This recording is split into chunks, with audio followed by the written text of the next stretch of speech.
ya. Bahas apa nih Kak? Jadi malam hari ini kita akan membahas November Rain or Gain, di mana kita akan membahas penurunan IHSG, kemudian membahas potensi di bulan Desember, dan juga membahas tentang Trump Effect. Wah, ini ada Darman Mariansyah. Wow, kok Hendy tuh disapa tuh Hen. Halo. Oke. Nah, malam hari ini seperti yang sudah saya informasikan mengenai overview topik kita. Yang pertama, pastinya semua orang tahu dan menyadari bahwa di bulan November ini sedang turun ya ISG-nya Ya, ya Hen ya. benar. Kenapa Turun. sih? Apa sih yang menyebabkan ISG ini turun? IHSG turun itu banyak faktor, ya kan? Aha. Ya, paling nampak itu ya dari tadi si Lady sudah bahas ada sedikit ya topik kita mau bahas soal Trump Effect Aha. karena terpilihnya Presiden Donald Trump ya yang kedua kali, bukan ya berarti kan satu periode lagi ya. Jadi setelah melihat berkaca pada eh, kepemimpinan Donald Trump itu di periode sebelum Joe Biden, Hmm. sebenarnya banyak memberikan dampak negatif untuk ekonomi di Indonesia. Oh, Jadi kenapa tuh? jadi banyak sekali kebijakannya dia itu yang membuat ada satu U-turn yang membuat lagi jalan bagus-bagus tiba-tiba dia belok gitu loh. Nah, kemudian ada juga yang kebijakan salah satunya yang paling berdampak itu perang dagang. Mhm. Karena si Donald Trump ini kan kurang suka dengan produk-produk yang dari China, sehingga Mhm. waktu seingat saya itu pajaknya impor dari barang-barang China itu seingat saya itu 25%, 20-an persen lah pajak masuknya. Nah, saat ini ada potensi dia naikin menjadi 60%. Kalau dia naikin sampai 60%, bocuan. Kalau orang Cina ngomongnya, bocuan. Ngapain saya jual barang, kemudian saya harus bayar pajak 60%. Nah, kenapa bisa berimpact ke Indonesia juga? Kalau misalnya China-nya tidak mendapat supply dari demand dari Amerika, otomatis berarti dia punya kita kan masih impor komoditi ya ke China. Salah satunya ya masih ada nikel olahan dan sebagainya. Nah, itu akan berimpact ke Indonesia. Nah, kita juga Mhm. dari satu sisi di mana eh, dari impor seperti kasus seperti itu menyebabkan ya ekonomi di China juga bukan dalam tanda kutip bukan lagi bagus banget, ekonominya juga stagflasi sebenarnya, malah turun. Apalagi waktu itu kan China itu ada memberikan stimulus dan ternyata stimulusnya juga nggak berjalan dengan lancar, ditambah Donald Trump lagi. Nah, kemudian ada efek juga pada saat ketika Presiden Pak Prabowo itu dilantik, kalau nggak salah nggak lama setelah itu Indonesia mendeklarasi masuk ke BRICS, organisasi BRICS itu Brazil, Rusia, India, China, dan South Africa. Nah, Hmm. kalau sampai dia masuk itu, organisasi BRICS itu kan sebenarnya anti-US. Nah, kalau misalnya sampai benar-benar Indonesia mendeklarasi bahwa eh, dia tidak mau bekerja ataupun anti-US, nah itu takutnya, kekhawatiran dari investor, takutnya nanti US memberikan sanksi ekonomi kepada negara-negara yang ada di dalam BRICS itu, takutnya Indonesia kena impact. Nah, Hmm. saya Indonesia itu kan negara non-blok, jadi dia Ya. ya sama siapapun oke, mau G7, G20, mau BRICS apapun dia masuk gitu loh. Jadi eh, kalau misalnya memang Indonesia itu masuk ke BRICS itu hanya untuk mendapatkan keuntungan kerjasama antara Indonesia, China, Indonesia, Rusia itu oke, nggak masalah. Tapi kalau sampai dia mendeklarasi bahwa oke, saya tidak mau berurusan dengan US, nah takutnya itu akan bermasalah. Sebenarnya negara-negara BRICS itu pun tidak semua anti US. Contoh seperti setahu saya India dengan itu hubungan baik kok dengan US. Jadi kekhawatiran itulah yang berimpact tambah makanya IHSG-nya terkoreksi dan US dollarnya terbang kemarin sampai 15.900-an ya, Ya. gitu loh.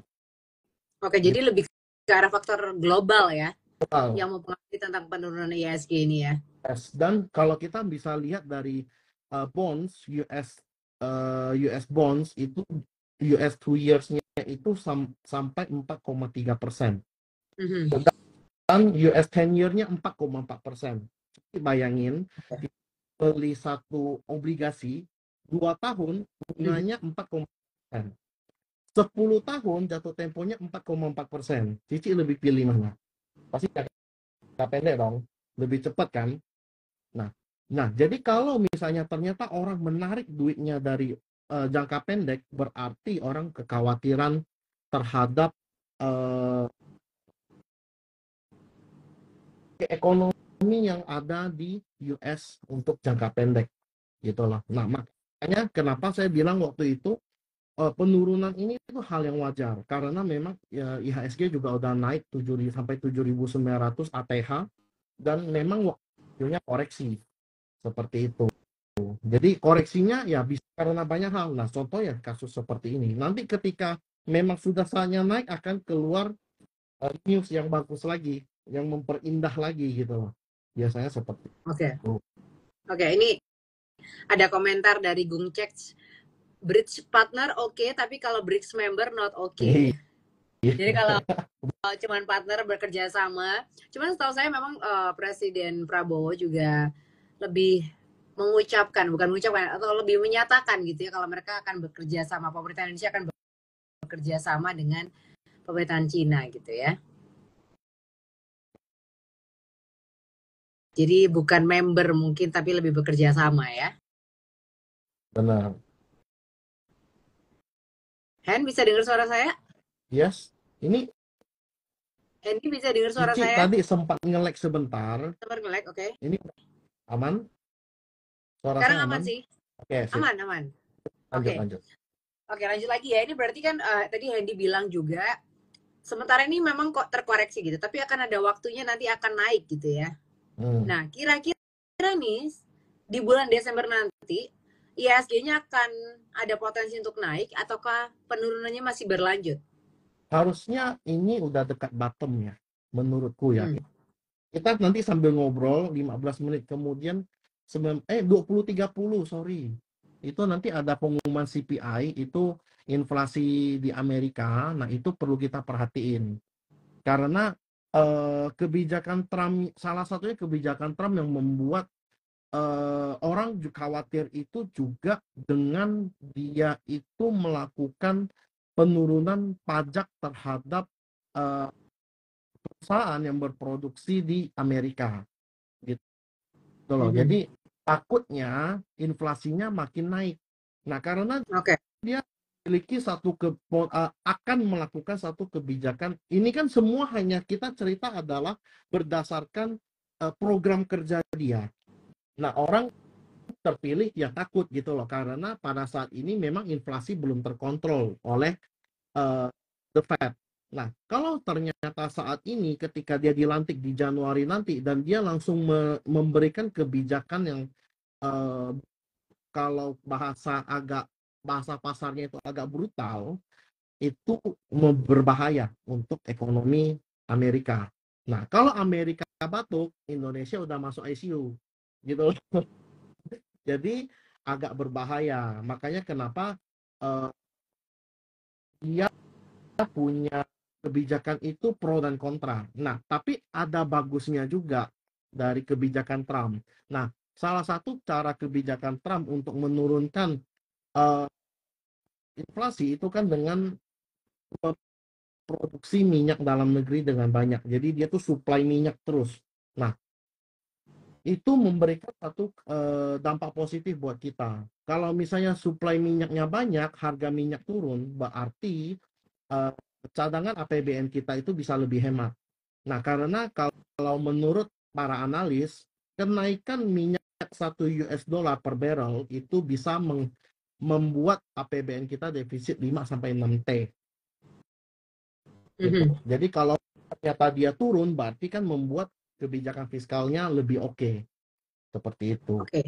Jadi penurunan IHSG ataukah IHSG nanti akan naik itu tergantung dari faktor global juga ya. Jadi sekarang masih belum bisa terprediksi ya. Eh, Kalau secara global ini kan sebenarnya orang hanya eh, khawatir, orang Hmm. tarik duit dari emerging market, termasuklah dari China, Meksiko dan sebagainya, termasuk Indonesia itu tarik duit dulu, karena Hmm. kalau dia memiliki kebijakan yang eh, isolasi ke Amerika, mending mereka taruh duit di Amerika gitu loh. Ya, ya. Oke. Nah, oke. Kalau memang secara prediksi tentang IHSG itu masih agak di tengah-tengah ya antara turun dan naik gitu ya. Berarti sekarang ya sudah kita harus menerima realita bahwa penurunan IHSG ini masih nyata adanya gitu ya. Dan Ya. menurut Hendy sendiri penurunan IHSG ini punya resiko yang besar atau justru bisa membuka peluang buat kita untuk cari cuan? Nah, ini menariknya.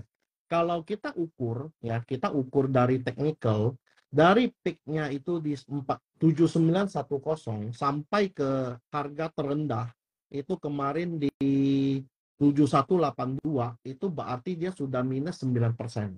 Nah, IHSG minus 9%, I think itu resikonya sudah rendah. Karena banyak LPM saya ketika dia turun itu market crash ya kok, market crash ya, enggak lah, market crash mah itu udah kayak COVID minus 30-an% gitu loh. Jadi menurutku ini harusnya sebentar lagi bottom, enggak lama lagi gitu loh. Dan prediksiku adalah window dressing itu mungkin bisa terjadi. That's why itu kalau kita lihat big banks itu pada terkoreksi hari ini, seperti big banks-nya itu kalau kita lihat juga kayak BRI itu menguat ya, kayak Mandiri juga oke, ya beberapa big banks itu udah pada bounce back ya.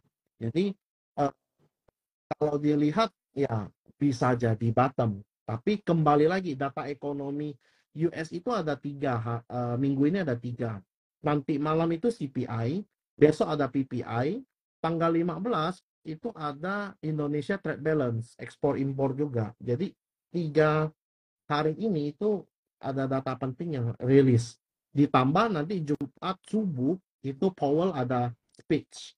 Jadi itu yang membuat market itu kayaknya minggu ini bakal sideways menurutku.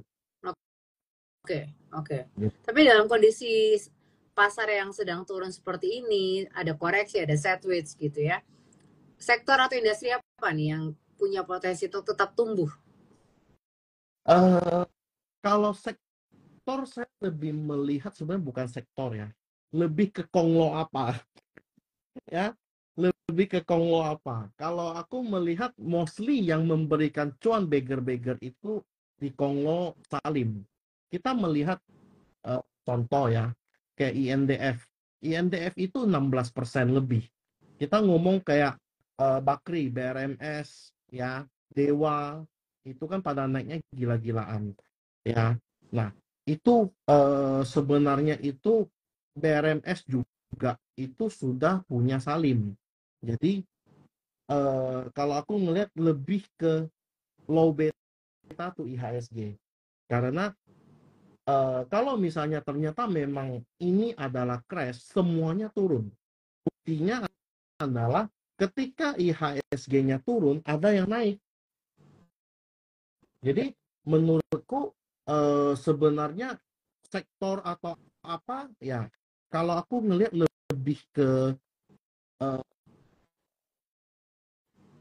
komoditi, komoditi tapi itu batu bara. Kalau aku Oke. ngelihatnya ditambah Adaronya, anak usaha Adaro itu yang apa itu namanya, AI itu kan mau IPO ya kan. Mhm.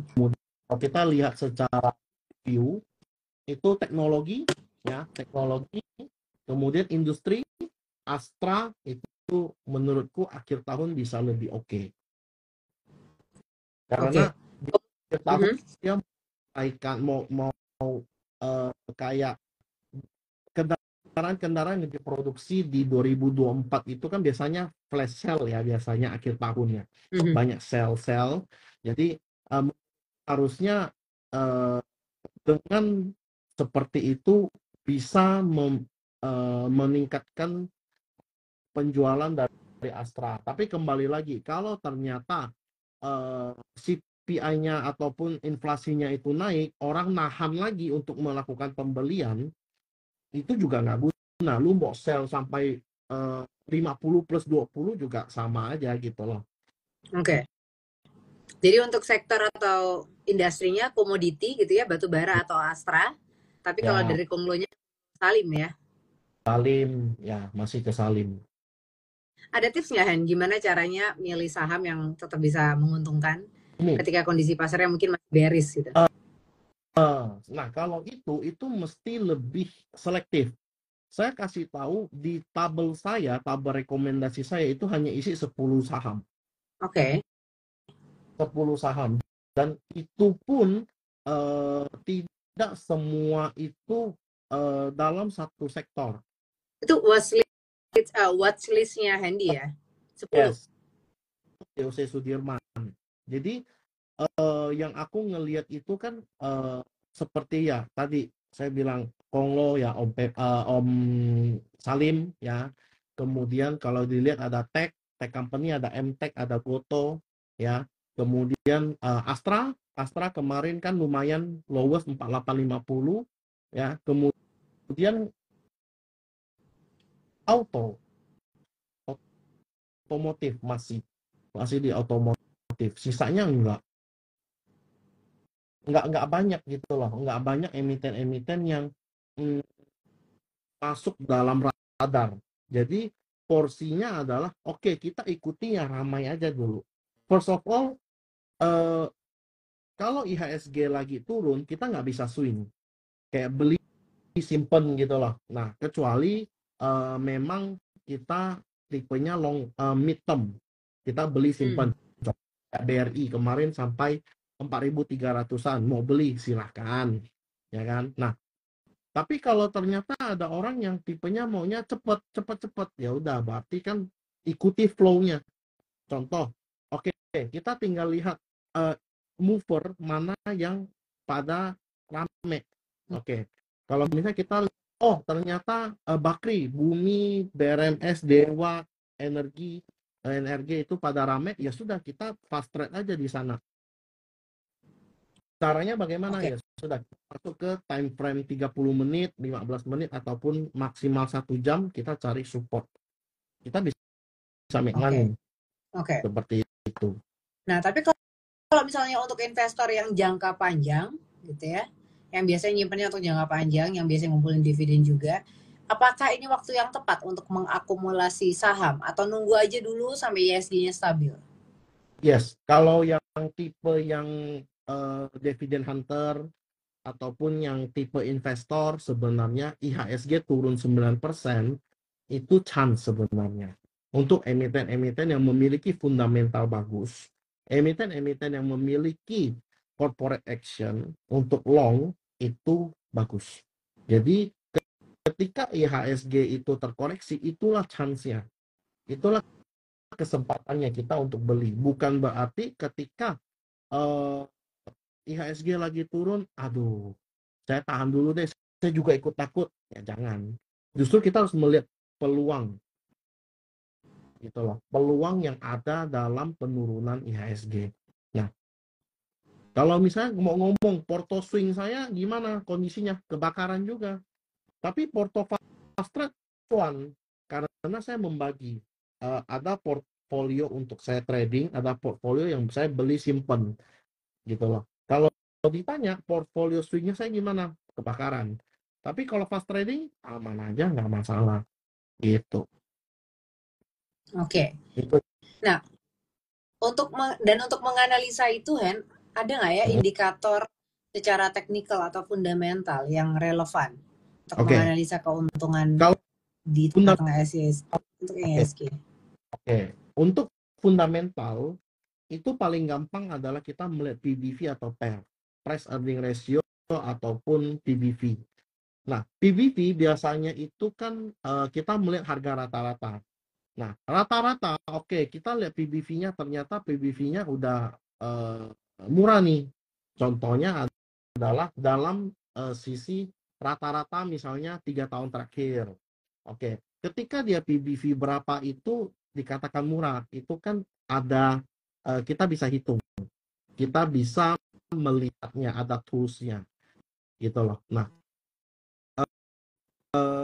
kemudian price earning ratio kita bisa lihat juga. Contoh kayak kemarin kan laporan keuangan beberapa big banks itu kan semua rata-rata pada bagus. Kayak Oktober kemarin baru rilis, November awal rilis. Itu rata-rata kayak BRI, Bank Diri itu laporan keuangannya bagus. Tapi kenapa turun? Karena memang mereka itu porsi foreign, porsi investor asing di Indonesia itu mostly ya di big banks. Nah, kalau misalnya mereka ternyata turun, ya berarti kan foreignnya ngamanin cash. Masalah nggak? Nggak masalah. Nah, yang menjadi permasalahan adalah kita melihat, menganalisa, oke, penurunannya sudah beres belum? Caranya adalah paling gampang ketika ada yang tanya saya, kok ini sudah bottom belum? Saya bilang, tunggu dia sideways. Sideways untuk big banks itu at least seminggu biasanya. Seminggu, 2 minggu. Jadi kita lihat dia udah ranging belum. Kemudian kita lihat volume juga. Ketika dia ranging, volumenya kecil-kecil atau masih gede-gede. Kalau ternyata volumenya masih udah kecil, go west, kita bisa spekulasi. Nah, spekulasi pun bukan berarti 100% porsi langsung lu abrek masuk gitu. Enggak. Jadi misalnya contoh, lu mau masuk 100% porsi dari misalnya dari jumlah portfolio misalnya 100 juta. Oke, saya mau masuk 25% masuk ke BRI, which is itu 25 juta. Ya sudah, lu nggak bisa langsung 25 juta masuk. Lu minimal ya setidaknya 12,5 ataupun 15 juta lu masuk dulu. Sisanya untuk apa? Untuk ketika dia sudah breakout ke atas, lu average out. Plan kedua, plan pertama tadi. Plan kedua adalah ketika dia turun, kita bisa average down. Nambah lagi ketika dia lagi murah. Seperti itu. Jadi, itu bukan dinilai dari harga sahamnya, tapi dari sisi fundamental PBV atau PER-nya. Oke, ini sebelum saya ngobrol lebih lanjut lagi untuk Sobat Jose yang punya banyak pertanyaan, boleh langsung aja tulis pertanyaannya di kolom komentar atau di kolom pertanyaan. Nanti kita akan bahas bersama dengan Hendy. Jadi langsung aja ya, boleh ditulis pertanyaannya. Hen, kalau tadi sudah diajarin cara menganalisa secara teknikal dan juga fundamental gitu ya. Nah, tapi nih biasanya meskipun sudah dianalisa, orang tuh masih melakukan kesalahan. Nah, biasanya kesalahan umum apa sih yang paling sering dilakukan? Tidak tahan untuk membeli barang. Tidak Jadi FOMO ya? tahan, uangnya itu nganggur. Ya, itu sering terjadi. Jadi kadang-kadang itu ketika, aduh saya dana, misalnya contoh saya ada dana 1 miliar atau dana 500 juta. Saya lagi posisi, saya sudah tulis di tabel nih rekomendasi. Cash swing 50-70% porsi. Oke, sekarang dia berarti ada porsi 250 juta sampai 300-an juta. Dia hold dari porsi 500 juta. Dia nggak tahan nih, dia lihat, aduh sayang 300-an juta ini saya nggak beli. Padahal masih pun gitu loh. Nah, kalau ternyata dia itu, kadang itu psikologinya main. Aduh, saya simpen taruh di sini, cuman ini. Kalau saya trading kan, itu mungkin dapat 1% cuan. Nah, kebanyakan yang seperti itu malah lossnya lebih dalam. Kenapa? Karena lu punya greedy. Ketika lu punya greedy, kadang itu masuknya itu nggak sesuai dengan plan, jatuhnya FOMO, right? Jadi ketika punya cash, lu nggak tahan, lu nggak bisa mengontrol, itu juga satu bumerang, gitu loh. Jadi kadang-kadang ya ketika market lagi bagus, ya cash lu bisa posisi 10% atau bahkan 0 atau bahkan 20%, boleh. Tapi kalau ternyata posisi market lagi tidak menentu seperti ini, pegang aja dulu. ya sih, pegang aja dulu gitu loh. Crypto bull, iya. Ketika crypto bull, masa lu pindah-pindah? Oke, sekarang lu di saham, terus saham naik, lu pindah ke kripto, kripto naik. Ketika kripto udah turun, lu pindah lagi ke forex. Itu bukan trader, bro. Itu bukan investor. Kalau kita ngomong investor, ya, itu memiliki cara pandang yang berbeda. Oke, lu mau cari cuan. Cuan itu tidak harus dari kripto. Market juga bisa kasih cuan. Lu mau lihat BRMS. BRMS aja di average 166. Itu kemarin ketika dia menyentuh 500 lebih, itu udah beggar. Dan lu bisa masuk. Oke, anggap ternyata masuknya salah. Lu nggak mungkin sampai minus 100%. Oke? Nah, ketika lu udah semua orang ngomong crypto bull, itu hati-hati. Itu biasanya peak gitu loh. Jadi kalau misalnya oke, saya mendukung nggak crypto. Oke, lu kalau memang kamu adalah seorang trader di crypto, ya silakan. Tapi kalau ternyata lu adalah seorang kutu loncat, itu lu nggak akan jadi apa-apa. Karena Lu nggak akan belajar gitu. nggak konsisten ya. Eh, nggak konsisten sih, lebih ke gini loh, ketika market lagi jelek, lu pindah, lu mencari pelarian. Tapi ketika market lagi bagus, lu balik lagi ke market. Salah nggak? Menurut saya itu bukan suatu keputusan yang bagus. Oke, maybe lu nggak bisa make money dalam waktu dekat, tapi lu bisa belajar satu hal yang orang lain nggak bisa pelajari, yaitu pengalaman. Gitu loh. Nah, kalau ternyata sekarang, oke, oh market lagi jelek, apa yang lagi bull? Oke, forex, saya pindah, tarik duitnya, saya pindah ke forex, semuanya. I don't think it's a good decision, bukan keputusan yang bagus juga. Oke, kamu belum pernah trading di forex, ataupun kamu pernah trading di forex tapi nominalnya tidak besar. Oke, sekarang kamu trading dengan uang 10 juta, atau kalau kita ngomong $1.000, ya kan, forex atau kripto kan pakai USD. Nah, dibanding dengan kamu punya modal itu 100 juta, 200 juta, psikologinya akan berbeda. Jadi bukan berarti kayak, oh ketika gue pindahin gue pasti cuan. Tidak, psikologinya berbeda. Ketika psikologinya berbeda, oke, saya mau cari cuan, gue pasti lossnya lebih dalam. Kenapa? Karena saya pernah di posisi itu.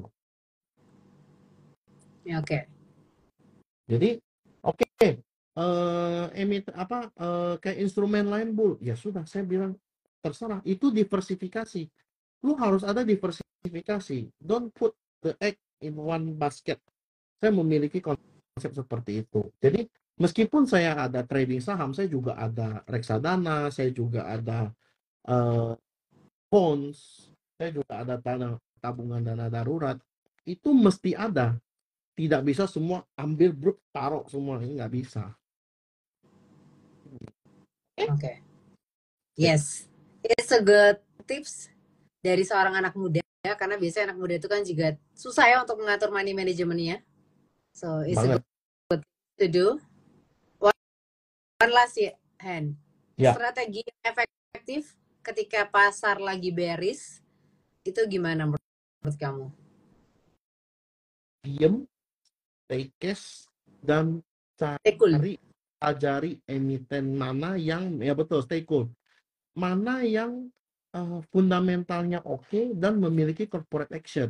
Itu yang kita lihat.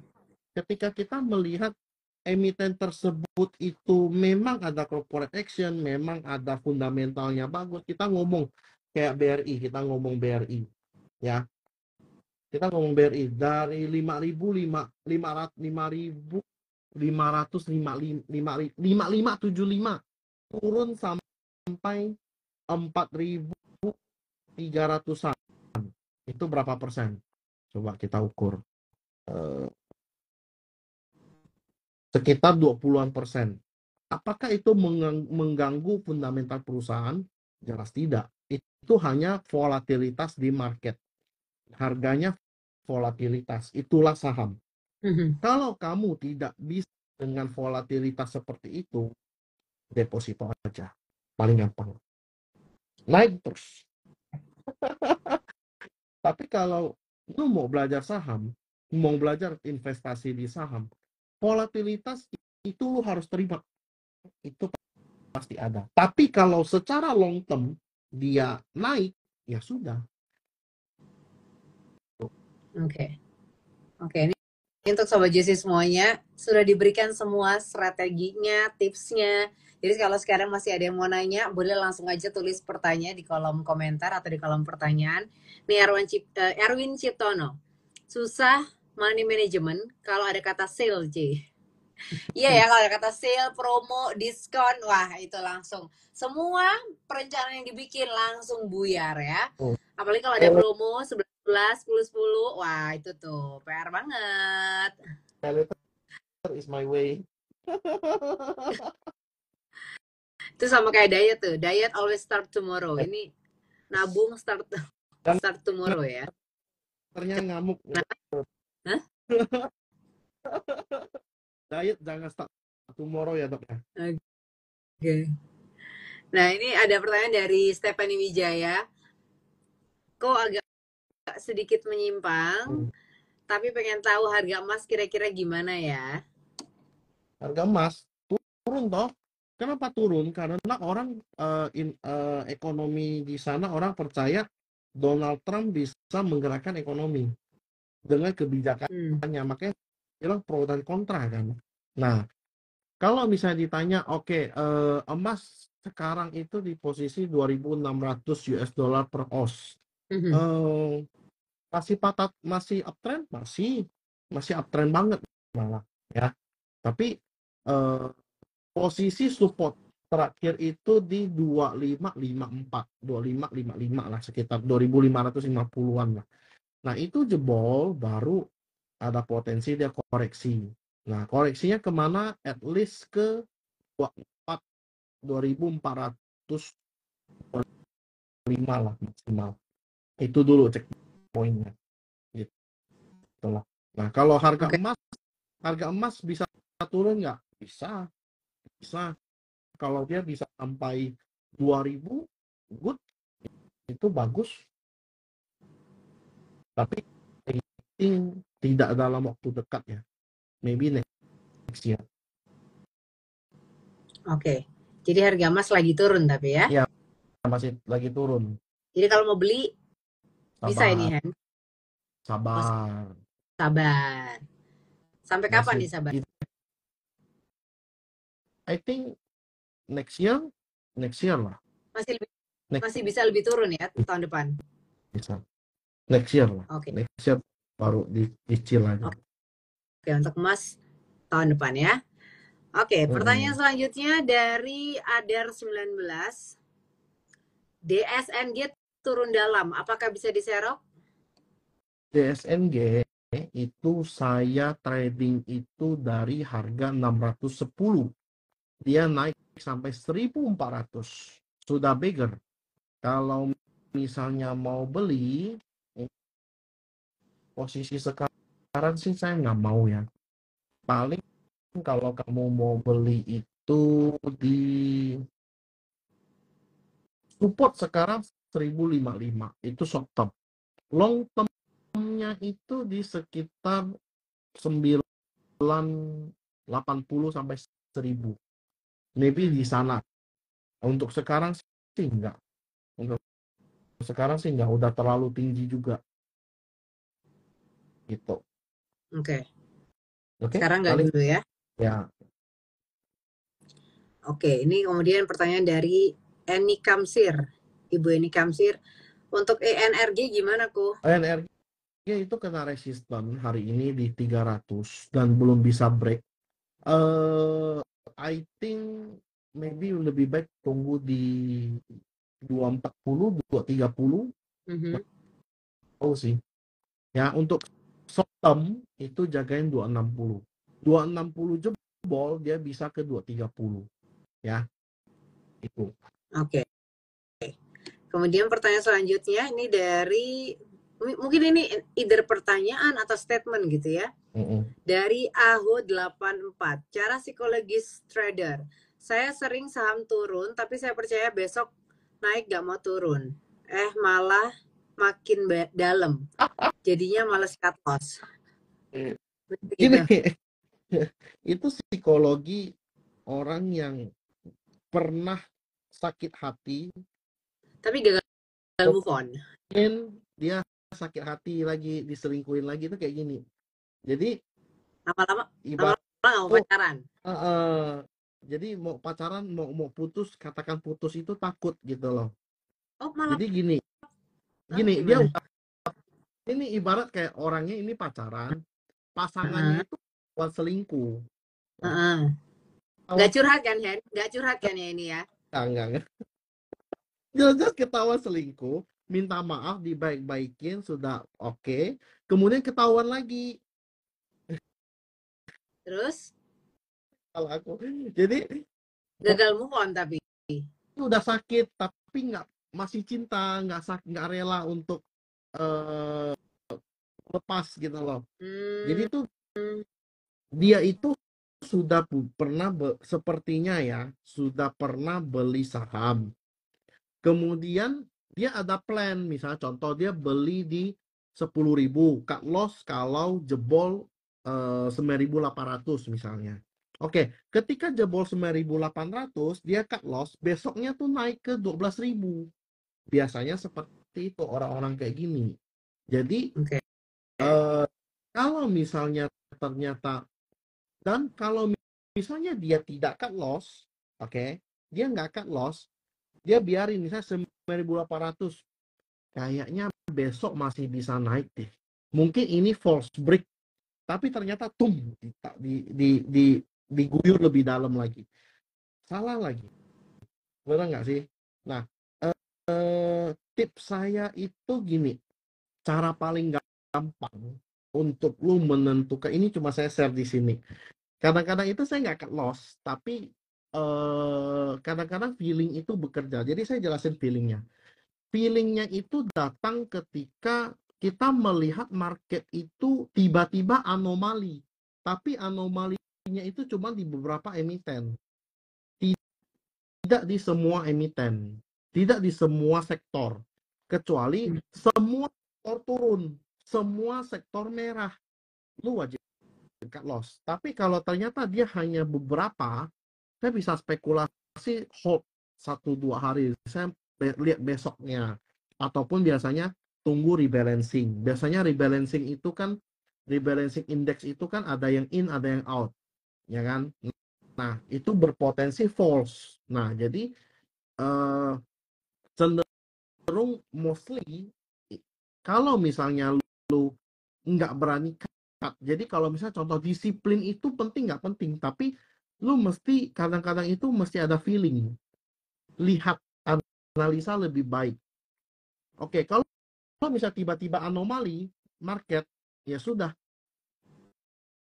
tiba-tiba aja sebentar aja hold aja nggak apa-apa. Tapi kalau ternyata itu emiten gorengan, itu emiten volatil, ya lu mesti cut gitu loh. Dan dia fundamentalnya mungkin dinilai kurang oke, ya sudah kamu harus cut. Tapi kalau ternyata memang fundamentalnya oke, terus dia cuma anomali aja, ya kamu hold aja dulu pun nggak apa-apa gitu loh sebenarnya. Kadang psikologinya itu gitu. Oke.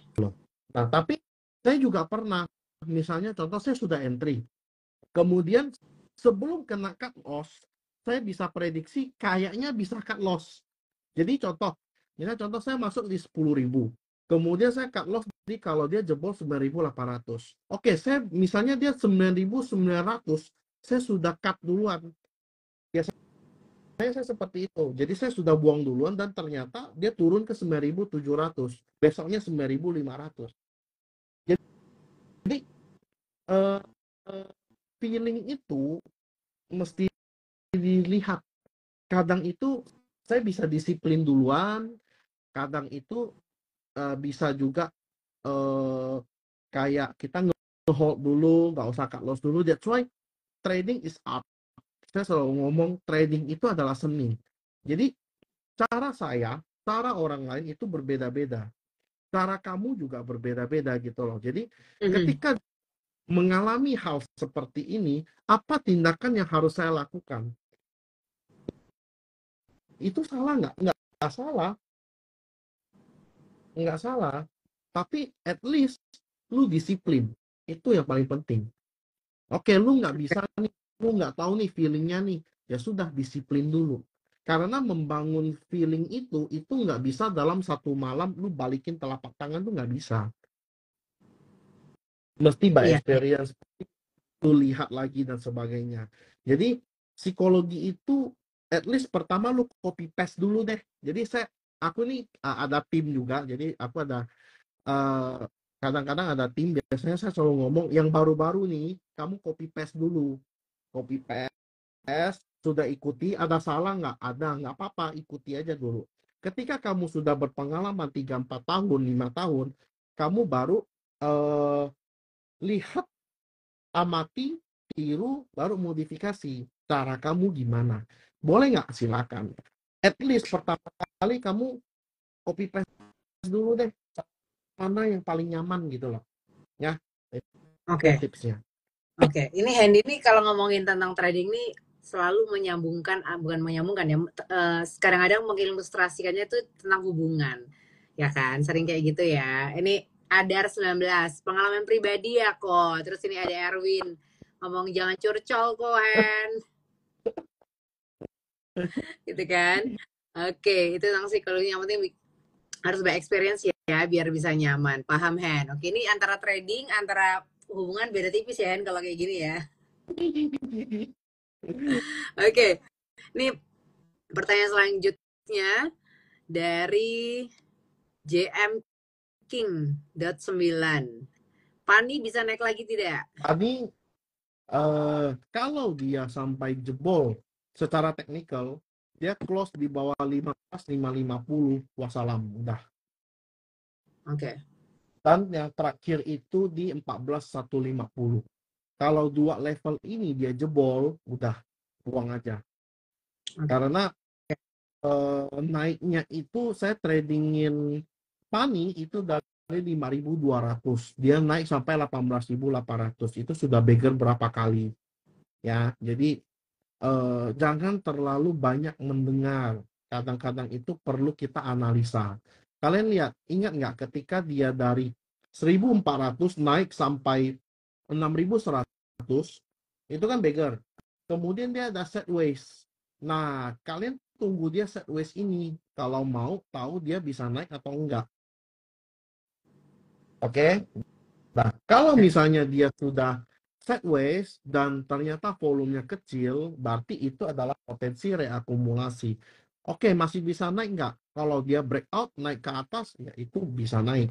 Nah, jadi kalau ditanya, oke, Pani itu kan Pantai Indah Kapuk 2. Oke, kamu lihat secara fundamental Pantai Indah Kapuk 2 itu seperti apa? Kamu ada baca laporan keuangannya nggak? Dia punya debt gimana? Dia punya uh, price earning-nya gimana? Debt to equity ratio-nya seperti apa? Nah, kamu harus lihat dulu, baru tahu, oh dia masih bisa naik atau enggak. Kalau Oke. ternyata R atau PBV-nya sudah tinggi banget, ya kamu mau entry boleh nggak? Boleh, tapi jangan dengan porsi yang gede lagi. Oke. Oke. Itu dia menjawab pertanyaan dari JM King tentang Pani. Terima kasih. Hen, ini banyak banget pertanyaan yang masuk, jadi kita bahasnya mungkin singkat-singkat aja ya, karena kita sampai jam 8 aja. We still have like 10 minutes. Ini pertanyaan selanjutnya dari Wulan Wiryawan. MPMX kalau beli sekarang buat dividen hunter oke nggak kok? MPMX, wah saya sudah lama nggak lihat ini loh. MPMX sekarang, oke, 980 lah. Buat hunter dividen oke ya? Oke, 980, 960, oke. Oke. Oke, boleh kok. Oke. Kemudian pertanyaan selanjutnya dari Erni Susanti. Rajako kapan bisa masuk? Raja. Raja.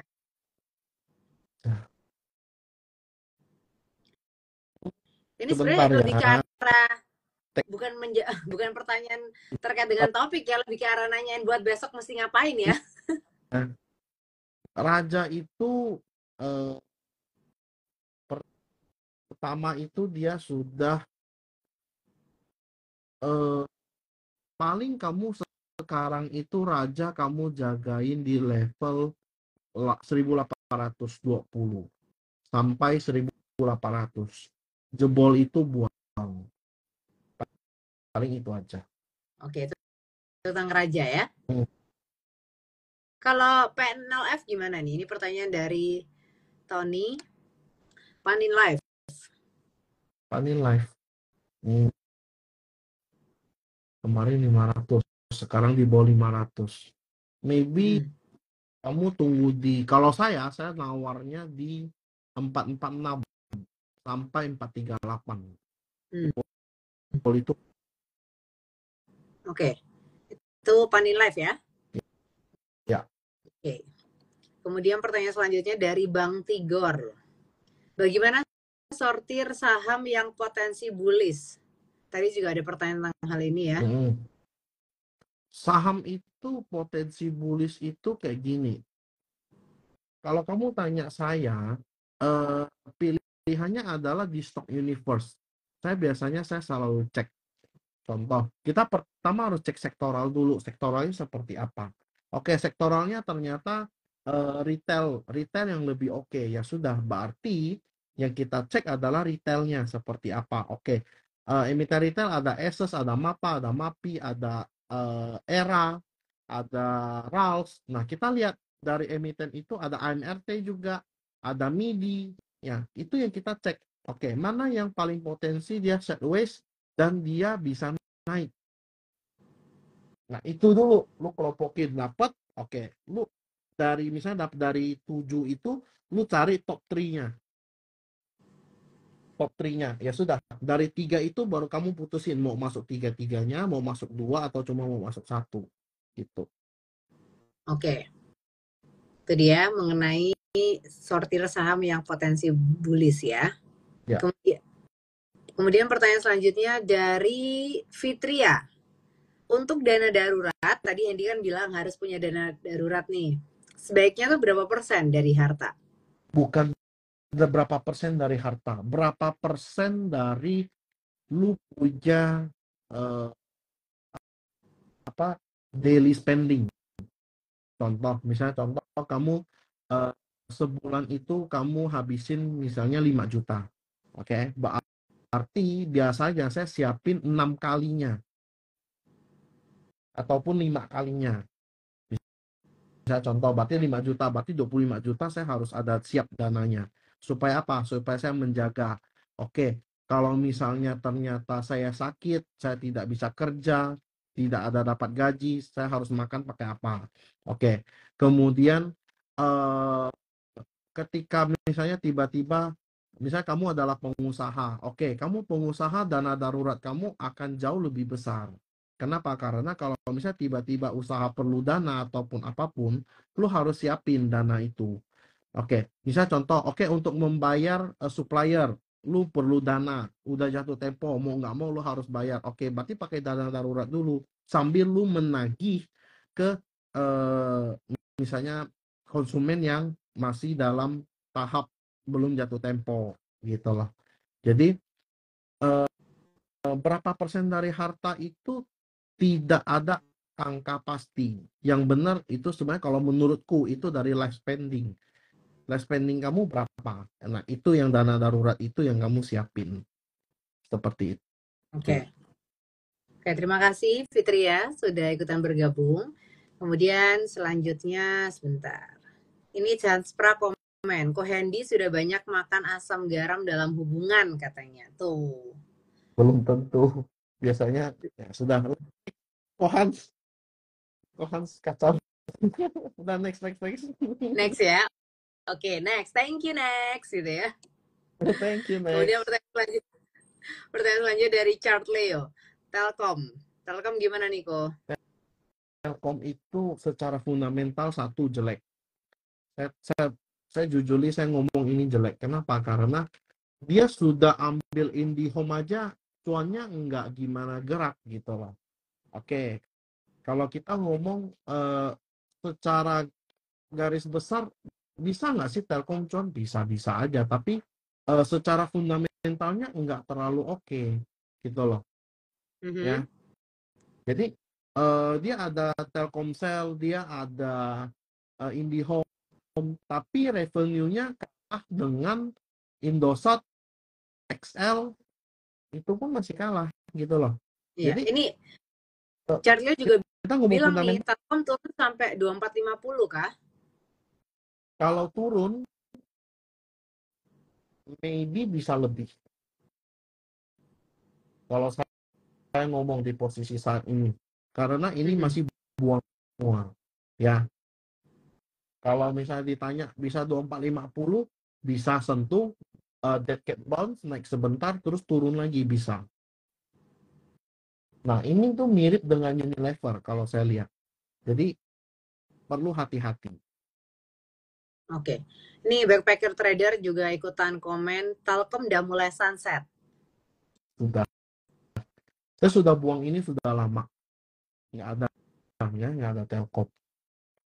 Oke. Itu ya. Itu dia mengenai Telkom. Kemudian pertanyaan selanjutnya dari Backpacker Trader.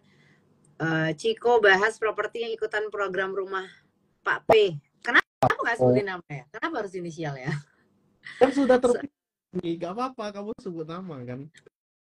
Berarti mungkin dia dari tim yang lain ya. Mungkin. Oke, ikutan program rumah Pak Prabowo dong selain PANI. APLN ikutan nggak? Kayaknya Udah ketahuan belum, Hen? enggak, belum ada ini.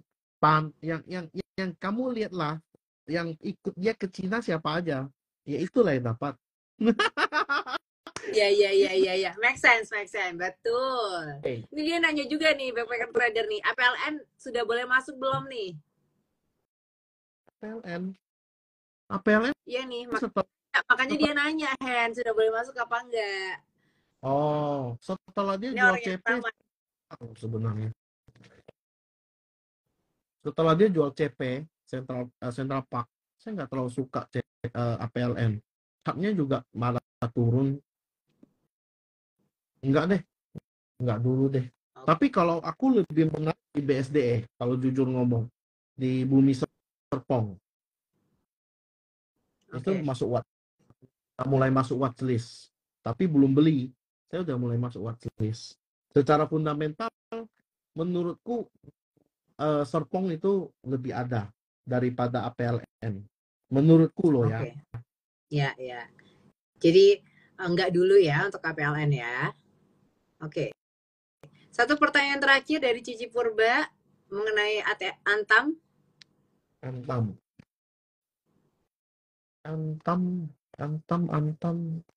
Nah, Antam ini kan ada nikel ya, ada gold juga setahu saya.